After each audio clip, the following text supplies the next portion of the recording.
ನಮಸ್ತೆ ವೀಕ್ಷಕರೇ, ನಾನು ಈ ದಿನ ಹಳ್ಳಿಗಳಲ್ಲಿ ಸಾಮಾನ್ಯವಾಗಿ ಮಾಡುವಂಥ ಒಂದು ಚಟ್ನಿ ರೆಸಿಪಿ ತೋರಿಸ್ತಾ ಇದ್ದೀನಿ. ಈ ಚಟ್ನಿನ ಕಡಲೆಕಾಳು ಚಟ್ನಿ ಅಂತ ಕರೀತಾರೆ. ತುಂಬಾ ಸುಲಭವಾಗಿ ಮಾಡಬಹುದು, ಹಾಗೆ ಕಡಿಮೆ ಸಾಮಗ್ರಿಗಳನ್ನ ಉಪಯೋಗಿಸಿ ಮಾಡಬಹುದು. ರಾಗಿ ರೊಟ್ಟಿ ಜೊತೆ ತಿನ್ನಲಿಕ್ಕೆ ತುಂಬಾ ಚೆನ್ನಾಗಿರುತ್ತೆ.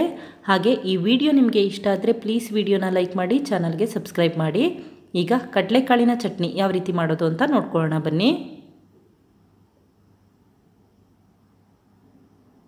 ಮೊದಲು ಕಾದ ಹೆಂಚಿಗೆ 4 ಟೇಬಲ್ ಸ್ಪೂನಷ್ಟು ಕಡಲೆಕಾಳನ್ನು ಹಾಕ್ಕೊಳ್ತಾ ಇದ್ದೀನಿ. ಈಗ ಕಡಲೆಕಾಳನ್ನು ಮೀಡಿಯಂ ಫ್ಲೇಮಲ್ಲಿ ಹುರ್ಕೊಳ್ತಾ ಇದ್ದೀನಿ. ಕಡಲೆಕಾಳು ಚಿಟಪಟ ಅಂತ ಶಬ್ದ ಮಾಡಲಿಕ್ಕೆ ಶುರುವಾಗುತ್ತೆ, ಮತ್ತು ಕಡಲೆಕಾಳಿನ ಸಿಪ್ಪೆ 2 ಭಾಗ ಆಗಲಿಕ್ಕೆ ಶುರುವಾಗುತ್ತೆ. ಆವಾಗ ತಕ್ಷಣವೇ ಸ್ಟವ್ ಆಫ್ ಮಾಡ್ಕೊಳ್ಳಿ. ಈಗ ಕಡಲೆಕಾಳನ್ನು ಚೆನ್ನಾಗಿ ಹುರ್ಕೊಂಡಿದ್ದೀನಿ, ಸ್ಟವ್ ಆಫ್ ಮಾಡ್ಕೊಳ್ತಾ ಇದ್ದೀನಿ. ಈಗ ಒಂದು ಒಣಮೆಣಸಿನಕಾಯಿ ಹಾಕ್ಕೊಳ್ತಾ ಇದ್ದೀನಿ. ಖಾರ ಜಾಸ್ತಿ ಬೇಕು ಅಂತಂದರೆ ಒಣಮೆಣಸಿನಕಾಯಿ ಪ್ರಮಾಣ ಕೂಡ ಜಾಸ್ತಿ ಮಾಡ್ಕೊಳ್ಳಿ. ನಂತರ 1 ಗರಿಯಷ್ಟು ಕರಿಬೇವಿನ ಸೊಪ್ಪು ಹಾಕ್ಕೊಳ್ತಾ ಇದ್ದೀನಿ.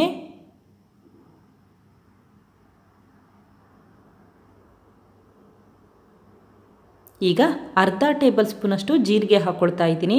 ಒಣಮೆಣಸಿನಕಾಯಿ, ಕರಿಬೇವಿನ ಸೊಪ್ಪು ಹಾಗೆ ಜೀರಿಗೆನ ತುಂಬ ಹುರ್ಕೊಳ್ಳೋ ಅವಶ್ಯಕತೆ ಇರಲ್ಲ. ಸ್ವಲ್ಪ ಬಿಸಿ ಆದರೆ ಸಾಕು, ಇಲ್ಲ ಅಂತಂದರೆ ಬೇಗ ಕಪ್ಪಾಗಿಬಿಡುತ್ತೆ. ಆದ್ದರಿಂದ ಸ್ಟವ್ ಆಫ್ ಮಾಡಿದ ನಂತರ ಹಾಕ್ಕೊಂಡಿದ್ದೀನಿ. ಈ ರೀತಿ ಹುರಿದ ನಂತರ ಒಂದು ಬಟ್ಲಿಗೆ ಎತ್ತಿಟ್ಕೊಳ್ತಾ ಇದ್ದೀನಿ. ಈಗ ಮಿಕ್ಸಿ ಜಾರ್ಗೆ ಹುರಿದಿರುವಂಥ ಕಡಲೆಕಾಳಿನ ಮಿಶ್ರಣ ಹಾಕ್ಕೊಳ್ತಾ ಇದ್ದೀನಿ. ನಂತರ 4 ಟೇಬಲ್ ಸ್ಪೂನಷ್ಟು ತುರಿದಿರುವಂಥ ತೆಂಗಿನಕಾಯಿ ಹಾಕ್ಕೊಳ್ತಾ ಇದ್ದೀನಿ. ಕಡಲೆಕಾಳು ಎಷ್ಟು ತೊಗೊಂಡಿರ್ತೀರೋ ಅಷ್ಟೇ ಪ್ರಮಾಣದಲ್ಲಿ ತೆಂಗಿನಕಾಯಿನೂ ಕೂಡ ತಗೋಬೇಕಾಗತ್ತೆ. ಈಗ 1 ಬೆಳ್ಳುಳ್ಳಿ ಹಾಕ್ಕೊಳ್ತಾ ಇದ್ದೀನಿ. ಹಾಗೆ ಸ್ವಲ್ಪ ಹುಣಸೆ ಹಣ್ಣು ಹಾಕ್ಕೊಳ್ತಾ ಇದ್ದೀನಿ. ಹೀಗೆ ರುಬ್ಲಿಕ್ಕೆ ಬೇಕಾದಷ್ಟು ನೀರು ಹಾಕ್ಕೊಳ್ತಾ ಇದ್ದೀನಿ. ನಂತರ ರುಚಿಗೆ ತಕ್ಕಷ್ಟು ಉಪ್ಪು ಹಾಕಿ ನುಣ್ಣಗೆ ರುಬ್ಕೊಳ್ತಾ ಇದ್ದೀನಿ.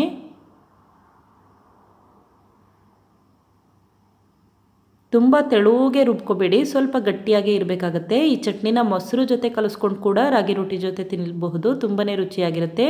ನೋಡಿ, ಈ ಕನ್ಸಿಸ್ಟೆನ್ಸಿ ಇದ್ದರೆ ಸಾಕು. ಒಗ್ಗರಣೆ ಹಾಕುವ ಅವಶ್ಯಕತೆ ಇರಲ್ಲ, ಡೈರೆಕ್ಟಾಗಿ ಸರ್ವ್ ಮಾಡಬಹುದು. ತುಂಬ ಸುಲಭವಾಗಿ ಮಾಡಬಹುದು, ಹಾಗೆ ತುಂಬ ರುಚಿಯಾಗಿರುತ್ತೆ.